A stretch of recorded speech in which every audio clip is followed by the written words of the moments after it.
Hello student, कैसे हैं आप सब। एक बार पुनः आप सभी का आपके अपने चैनल शिव कोचिंग क्लासेस पर स्वागत है। और आज का जो टॉपिक है शुष्क सेल से संबंधित है। क्लास 12 केमिस्ट्री एनसीईआरटी चैप्टर 3 का टॉपिक है शुष्क सेल। ठीक है, शुष्क सेल 11th क्लास में भी पढ़ाया जाता है, लेकिन मुख्य रूप से ये 12th क्लास के लिए सिलेबस है। तो चलिए स्टार्ट करते हैं। इसको आपको कैसे कैसे लिखना है ये मैं आपको बता दूंगा, ठीक है ना। तो सबसे पहले ये जो शुष्क सेल होता है इसका उपयोग होता है कहाँ है। तो इसका उपयोग टार्च, टेप रिकॉर्डर, रेडियो, खिलौने, कैलकुलेटर जैसे छोटे छोटे खिलौने आप देखते होंगे, छोटे छोटे सेल है, घड़ी पे सेल लगता है तो वहाँ शुष्क सेल का प्रयोग किया जाता है ना। जो दीवार पे घड़ी लगाया जाता है तो उस पर जो सेल प्रयोग होता है शुष्क सेल होता है, ठीक है।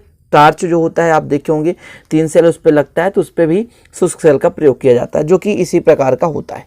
क्लियर। तो आपको सबसे पहले स्टेप में यही लिखना है कि जो शुष्क सेल है इसका प्रयोग जो है टार्च, टेप रिकॉर्डर, रेडियो, खिलौने, कैलकुलेटर आदि में किया जाता है, ठीक है। ये जो शुष्क सेल है लेक्लांसी सेल के सिद्धांत पर कार्य करता है, ठीक है। अब लेक्लांसी सेल का आविष्कार किसने किया था?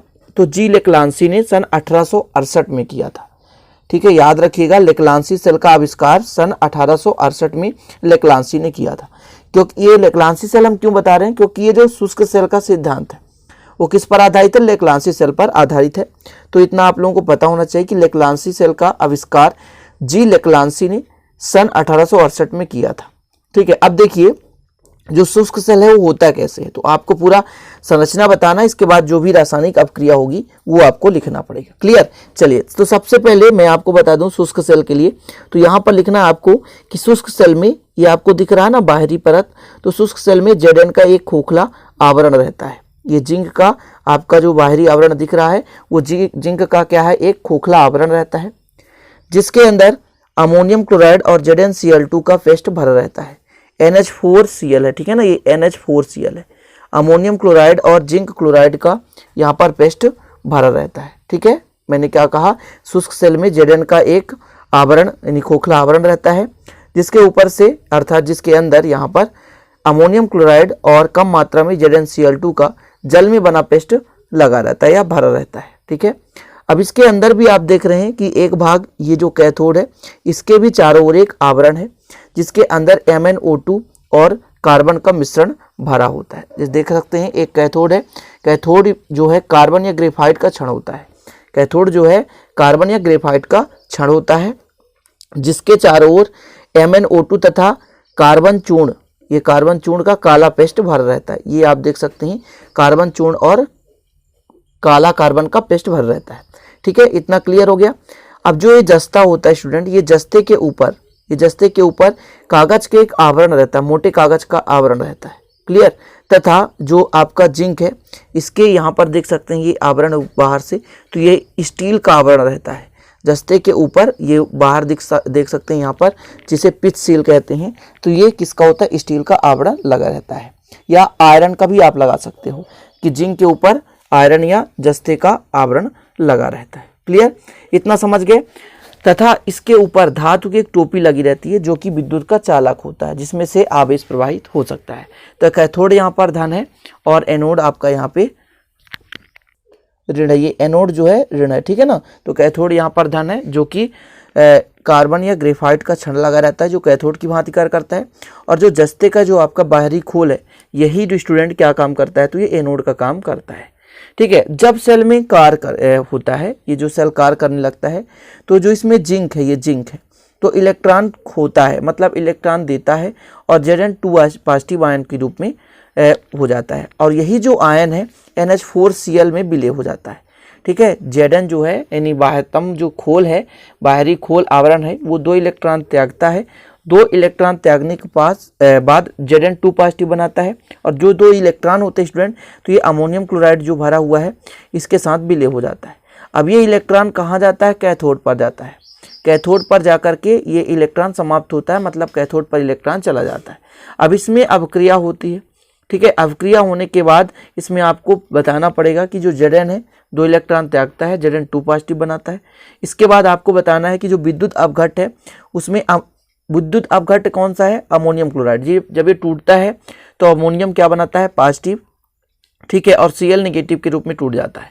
तो ये जो अमोनियम है यही जा कर के यहाँ कैथोड पर MnO2 आपके पास ही है और अमोनियम है। अमोनियम जो आपका टूटता है तो ये NH4 पॉजिटिव है, ये कैथोड पर जाते हैं और इलेक्ट्रॉन ग्रहण करके है ना यौगिक का निर्माण करते हैं।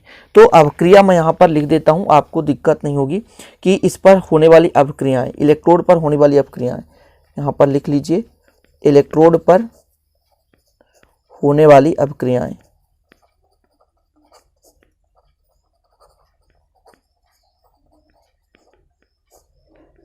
होने वाली अपक्रियाएं कैसे होंगी अपक्रियाएं? तो देखिए जो Zn है ये 2 इलेक्ट्रॉन त्यागता है तो Zn 2 पॉजिटिव बनाता है, +2 इलेक्ट्रॉन निकाल लेता है। क्लियर? तो इस प्रकार से होता है, ये एनोड पर होता है। कहाँ पर होता है? एनोड पर। मतलब जो जिंक का खोल है वो 2 इलेक्ट्रॉन त्यागता है और 2 नेगेटिव के रूप में बाहर हो जाता है। इसके बाद जो कैथोड है वो कैथोड पर कैसे होता है, ध्यान दीजिएगा। कैथोड पर तो NH4 पॉजिटिव, ठीक है ना। और ये कैसे आप प्राप्त होता है? तो अमोनियम जो क्लोराइड होता है वो NH4 पॉजिटिव और Cl नेगेटिव के रूप में अपघटित हो जाता है। तो इसके बाद इसके साथ MnO2 है ना, और 2 इलेक्ट्रॉन यहाँ से ग्रहण करता है, ये 2 इलेक्ट्रॉन। अब 2 इलेक्ट्रॉन है मतलब यहाँ भी 2 और 2 का मल्टीप्लाई कर दीजिए तो इसकी वैलेंसी सही हो जाएगी। इसके बाद ये यौगिक बनाता है Mn2O3, साथ में H2O और 2 अणु अमोनिया का बनाता है। क्लियर? ये कैथोड पर होता है, एनोड पर होता है। अब देखिए एक संपूर्ण रिएक्शन भी लिख सकते हैं, लेकिन लिखने की कोई आवश्यकता नहीं है।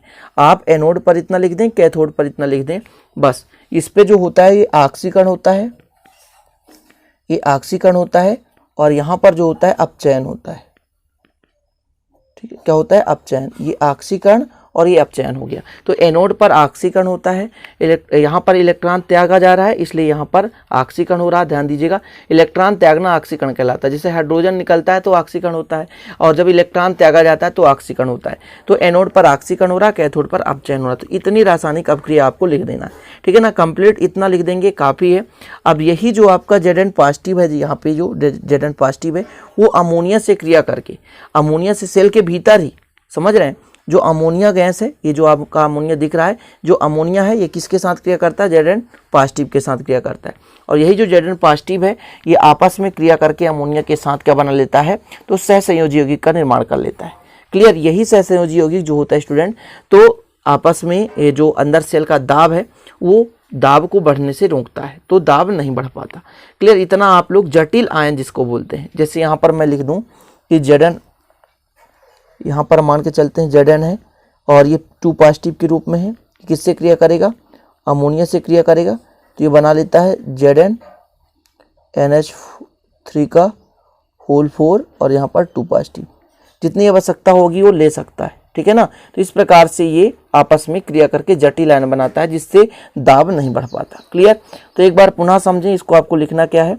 सबसे पहले आपको क्या करना पड़ेगा? लिखना पड़ेगा कि शुष्क सेल का उपयोग टार्च, टेप रिकॉर्डर, रेडियो, खिलौने, कैलकुलेटर आदि में होता है। क्लियर? ये शुष्क सेल है, इसका उपयोग कहाँ? टार्च, टेप रिकॉर्डर, रेडियो, खिलौने, कैलकुलेटर आदि में होता है।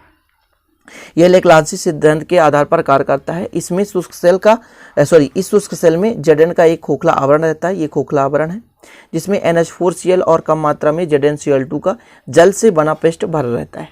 ठीक है, इसके अंदर कैथोड होता है जिसके बाह्य आवरण पर MnO2 प्लस काला कार्बन का चूर्ण से बना हुआ पेस्ट भरा रहता है। ठीक है, और कार्बन के ऊपर एक धातु की टोपी लगी रहती है, ठीक है, जिससे कि धारा प्रवाहित हो सकता है। क्लियर? इतना आप समझ गए। अब इसके बाद आपको लिखना है क्या कि जब सेल कार्य करता है, जब सेल कार्य करता है, जो Zn है जो मतलब खोल है, धातु का खोल है, वो इलेक्ट्रॉन खो करके Zn2 पॉजिटिव के रूप में है ना परिवर्तित हो जाता है। और साथ में आपको लिखना है कि जो 2 इलेक्ट्रॉन होते हैं, इलेक्ट्रॉन जो होते हैं है ना आयन के रूप में इलेक्ट्रॉन मिलता है तो इलेक्ट्रॉन कहाँ चला जाता है? कैथोड पर चला जाता है। और इस प्रकार से इलेक्ट्रॉन के बाह्य परिपथ में धारा प्रवाहित होने लगती है। बाह्य परिपथ में मतलब जब इलेक्ट्रॉन बहने लगता है तो धारा प्रवाहित होने लगता है। तो केवल मैं समझा रहा हूँ, आपके बुक्स में इसका पूरा सिद्धांत लिखा होगा, तो आप लोग कोशिश करिएगा कि इसे आप लिख लें। ठीक है, साथ में जो विद्युत अपघट्ट है यहाँ पर अमोनियम क्लोराइड, ये टूटता है, अमोनियम पॉजिटिव और Cl नेगेटिव के रूप में परिवर्तित हो जाता है। साथ में आपको लिख देना है कि एनोड पर बने, जैसे एनोड है, एनोड पर बने Zn2 पॉजिटिव के कुछ मात्रा संयुक्त होकर जटिल आयन बना लेती है, जिससे सेल के भीतर का दाब नहीं बढ़ पाता। ठीक है ना, और इस प्रकार से ये कार्य करता है। साथ में जटिल आयन का आप रिएक्शन दे सकते हैं। जो भी रिएक्शन है इसको आप लिख लेंगे। अब शुष्क सेल की वोल्टेज जो होती है 1.25 वोल्ट से 1.5 वोल्ट के मध्य होता है। शुष्क सेल का वोल्टेज 1.25 वोल्ट से 1.5 वोल्ट के मध्य होता है। क्लियर, इतना समझ गए। अब इसका दोष नहीं पूछा जाता है ना। 2013 में मध्य प्रदेश में पूछा गया था और 2013 का जो एग्ज़ाम हुआ था उसमें मैं भी एग्ज़ाम दिया था। क्लियर, और साथ में भी इसके पिछले ईयर भी पूछा गया था। तो आप लोग इन चीज़ों को इतना तैयार कर लीजिए। दोष नहीं पूछा जाता है, दोष आप मत याद करें, कोई ज़रूरत नहीं है। तो फिर चलते हैं स्टूडेंट। अच्छा लगे तो लाइक शेयर कमेंट भी कर दीजिएगा, है ना। मिलते हैं अगले वीडियो में, तब तक के लिए जय हिंद, वंदे मातरम।